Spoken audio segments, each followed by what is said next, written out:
And with Michael, I would love to welcome him up for his fourth speech.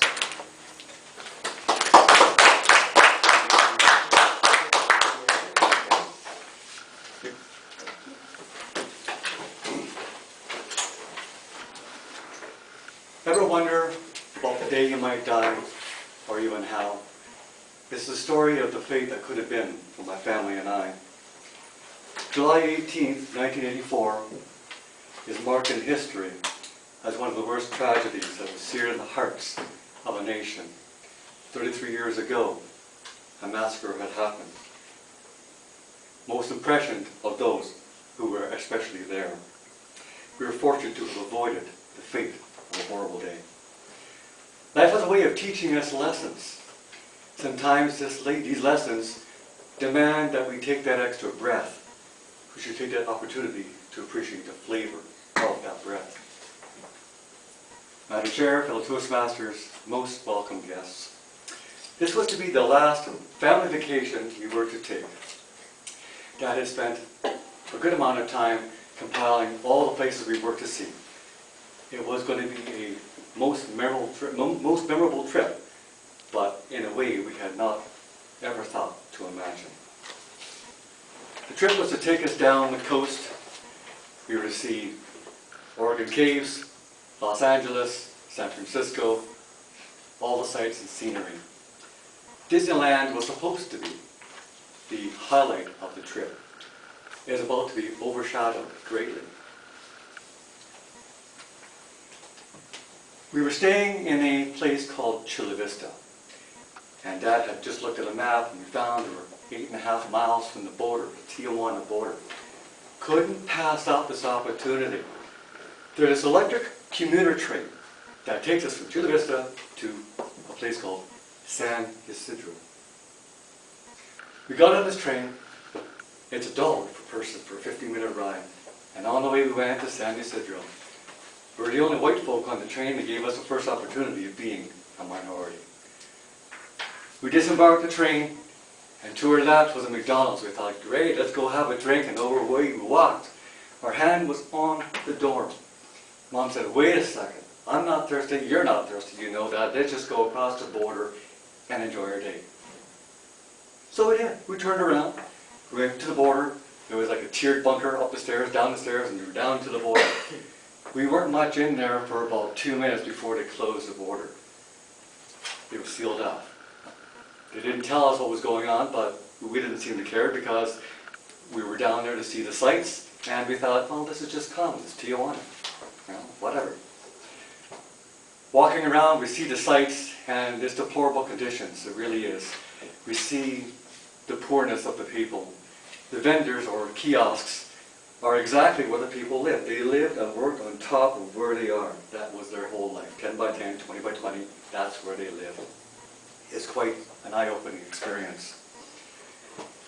We had our chance of bartering. That was interesting. Dad explained that bartering, that is to haggle a price. Dad says you have to walk away and come back because bartering is an art. So we did. Walking down the street. Down this other street we saw something that was kind of fascinating. On this side was doctors and dentists. On this side was divorce lawyers and marriage lawyers. That was quite funny. Another thing I found rather disgusting but fascinating at the same time was what I call Tijuana slushy. And here's this guy with a draw knife shaving this block of ice into a little snow, putting it to a paper cup, and then here's this used crush bottle with a dirty paper cork stuck inside. that was your flavoring. Needless to say, I was not thirsty no more. It was at this point that a vendor came out to us quite distressed. He said, come quickly, someone's robbing McDonald's, come quickly. We thought he was trying to upsell us. We thought, well, no, we didn't take him seriously. We thought, we'll come back, we walked. I never did get those horns I was after. We thought we had enough. We're going to go and see if we can't get to the border, and sure enough, they were letting us through the border. And just foot traffic, so up and over, back we went.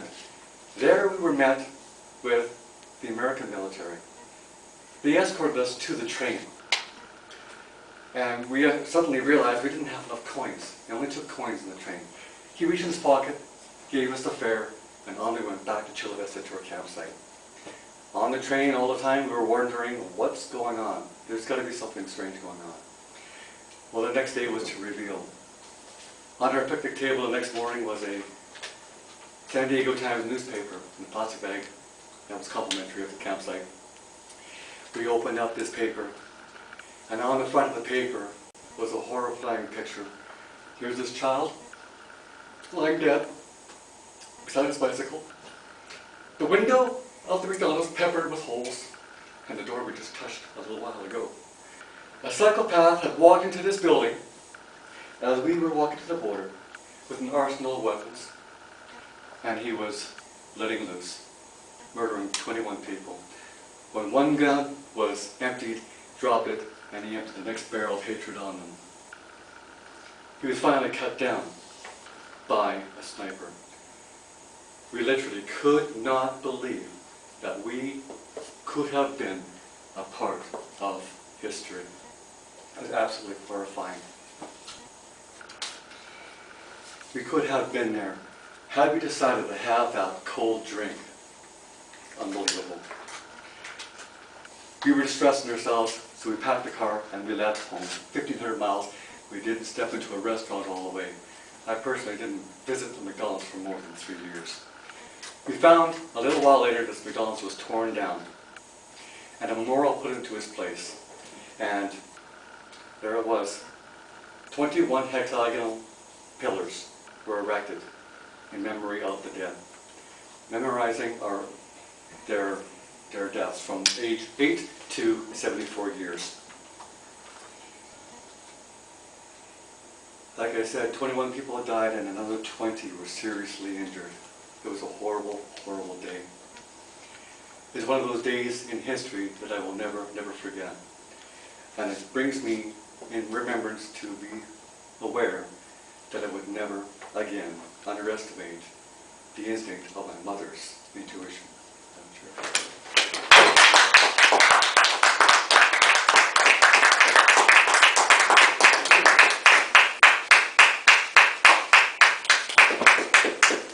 That was a great share, Michael. I love the story. I like the use of emotions in it. It's very touching.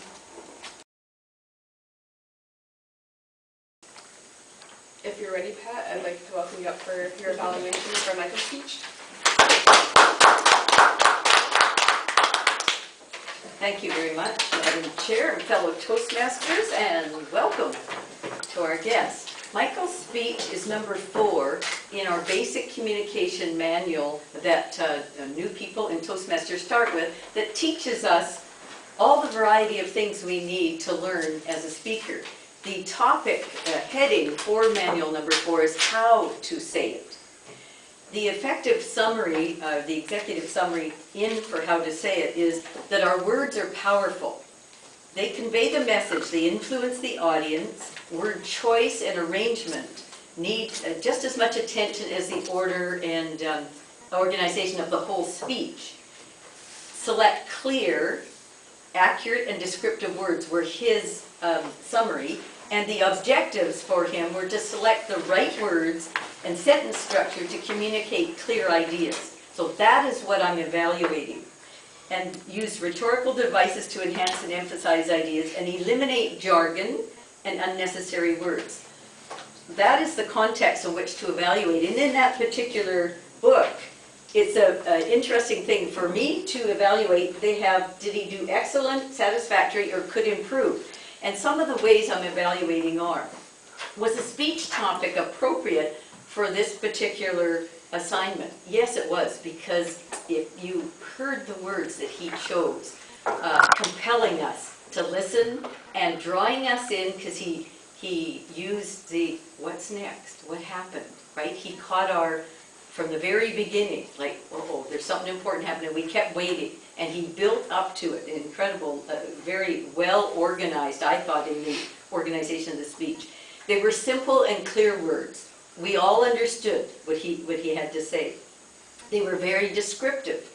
The train and the border and up and down the door. We instantly saw the picture. I felt like I was walking with him through that. I could visualize the whole journey. So incredible, great words.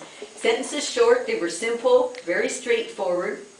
He didn't use a lot of jargon or extra things that didn't need to be. Kept very focused. Proper grammar and pronunciation. The speech was very clear and I thought very effectively organized. My suggestions for him, because it was a compelling speech and it was so well done, your least area of strength that I thought was your voice was a little soft in places, and I knew what word you were saying, but it was only because it fit. I didn't hear some of the words perfectly clearly, and that would have added punch to the effect that you were already saying. I know it was a very emotional story for you to stand up and do, and to tell it. That part you were already working on. And so I would just say, if you ever get to do it again, slow it down and pronunciate your word. And it was a powerful, well done story, and congratulations. Thank you for sharing it.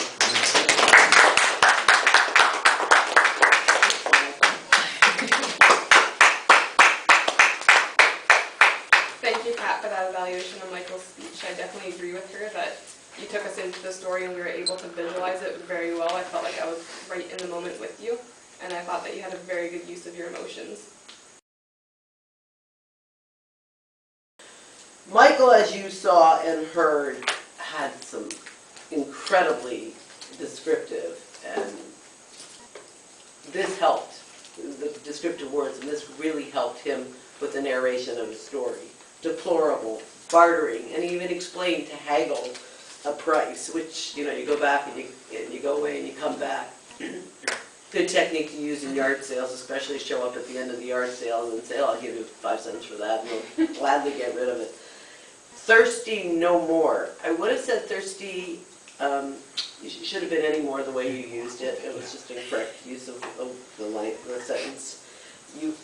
Your favorite, one of my favorite expressions is emptied a barrel of hatred on them. Can you just imagine the visualization of that gun? And it was just, made me quiver. I think you meant, instead of memorizing, you meant to memorialize. Josh, I would like to welcome you to give our timers report for the meeting. Madam Chair, fellow Toastmasters, welcome guests. Michael, you were 7 minutes exactly.